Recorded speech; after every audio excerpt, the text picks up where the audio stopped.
Hello everyone. Today, we'll quickly explore tomorrow's market and how NEO's performance might impact the trading landscape.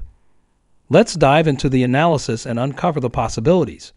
I'm also going to talk about the overall market and what big news is to be coming out for tomorrow that will move the markets, and why tomorrow is to be a very big day for NEO and the entire stock market. I'm also to talk about SPY, Tesla, and the QQQ on top of NEO, and break down what the technicals are suggesting. But before I do anything like this, let's talk about the market now. What's going on with it? So the market ended up getting this massive gap down and a bit of a drop as time went on, at least for most stocks out there. I mean, continuing to drop because of some bearish news. The Fitch rating ended up dropping for the USA. Basically, this is like a credit score. So for other countries out there that want to make investments in the USA or invest in, governmental bonds, if they want to buy them, they basically need to be paid back for interest and etc.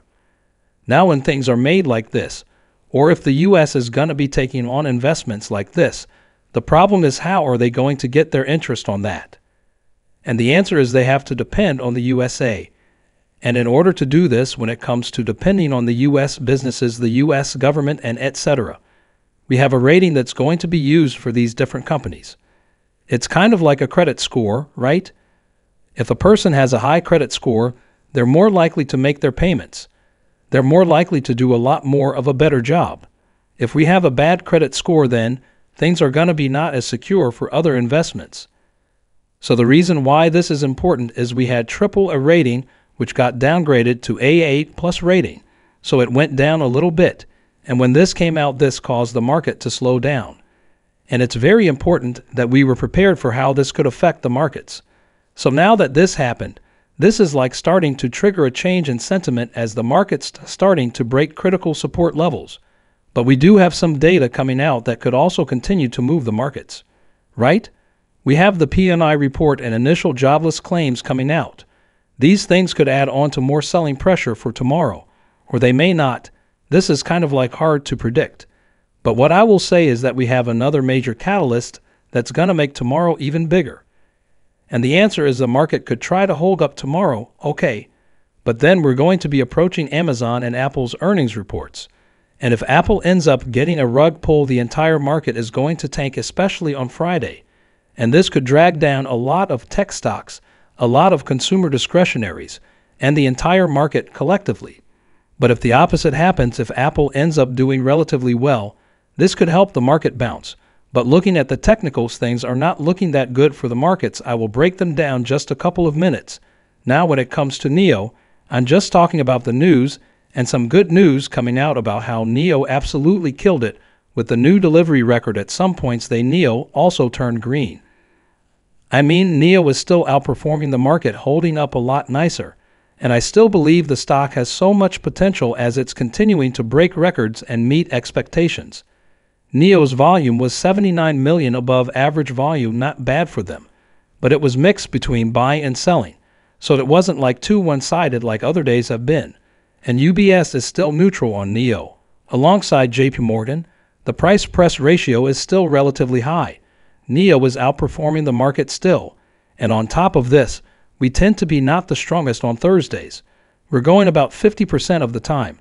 So it's like 50-50 on Thursdays.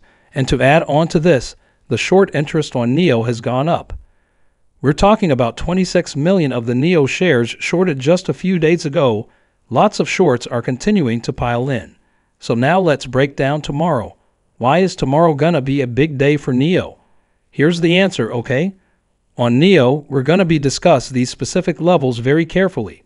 Now, right now, NEO is currently trying to test this resistance right over here. And if we actually bring up a Fibonacci retracement, for example, NEO is still at this very, very interesting level at this 14 area. And they actually came very close to our 0.382 retracement level. So right about here. So I'm going to be discuss these levels right about here, especially like 14.12 and 14 flat as major support. And below that, we're going to be looking at the low of the day as our other support. I just want to call out something important. The structure from a technical standpoint on NEO is looking a little bit more bullish that is developed here. We have like a potential bullish triangle. We also have a possible could this be an inverse head and shoulders forming. There's a possibility it is one, maybe on the 15 minutes time frame it looks a little bit better, but there's a possible inverse head and shoulders.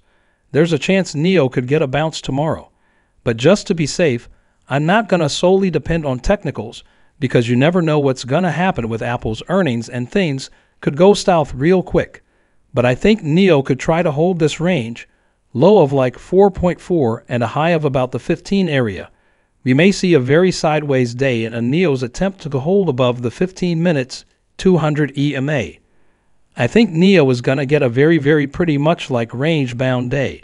Kind of like today, except it's going to try to hold up. It may gap down tomorrow morning or the lower 14s, then bounce back into the continue to trade sideways.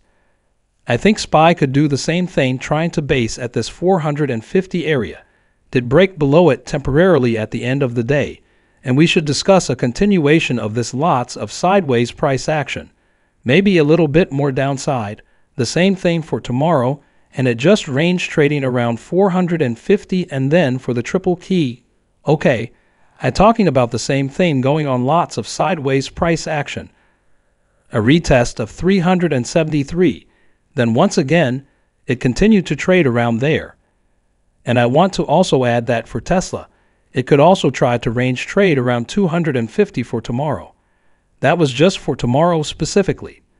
Tesla also broke below the 4-hour 200 EMA. So even if we do get our sideways day tomorrow, it's going to be heavily dictated by this right here. Apple's earnings after the market closes, and if Apple causes a big rug pull and more downside, we discuss on Tesla break into the we could even see later on this head and shoulders continue to play out for SPY.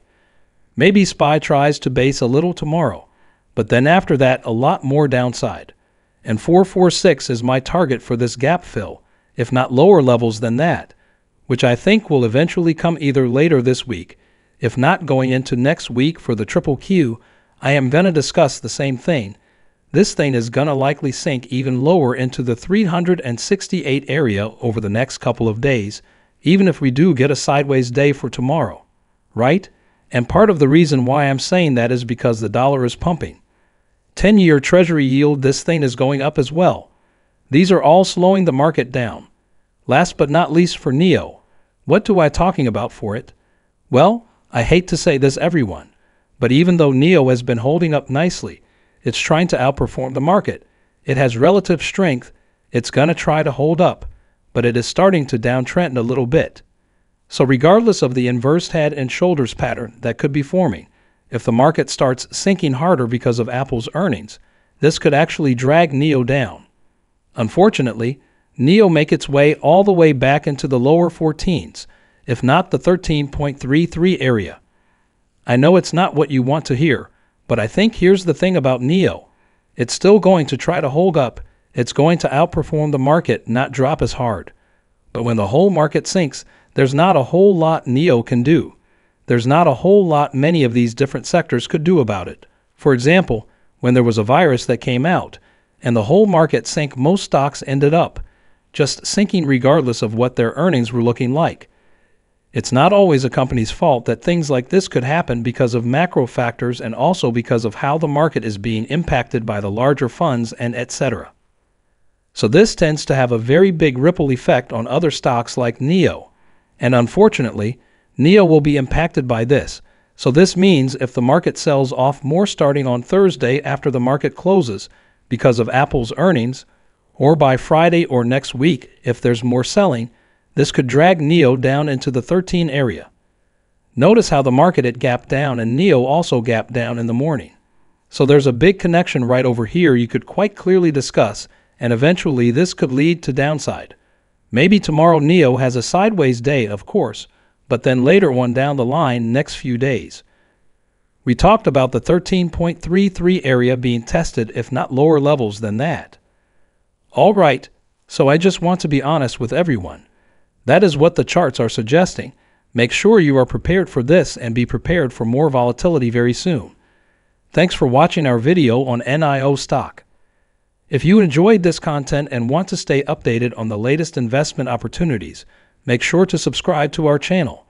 Remember, investing involves risks, so do your own research before making any financial decisions. Stay tuned for more exciting content, and happy investing.